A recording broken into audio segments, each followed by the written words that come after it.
টাকা ও 1 টাকা 25 পয়সার যে অনুপাত 5 মিটার ও কোন রাশির সেই অনুপাত হবে। তাহলে 2 টাকা আর 1 টাকা 25 পয়সার অনুপাত কত হয় সেটা আগে দেখি আমরা।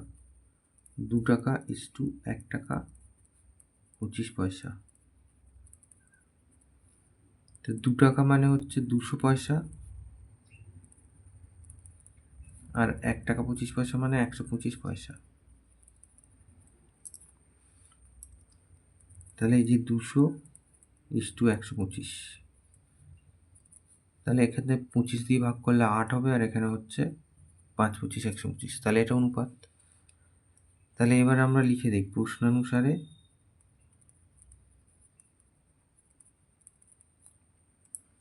ওই যে 5 মিটার বলেছে, 5 মিটার ধরলাম আর ধরলাম x মিটার, তাহলে দুটো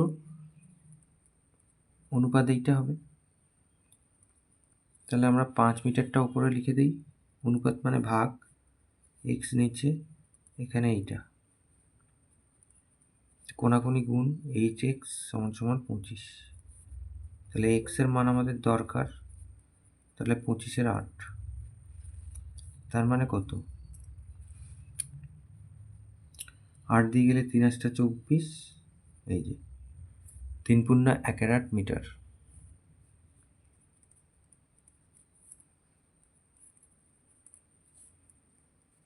তাহলে অতএব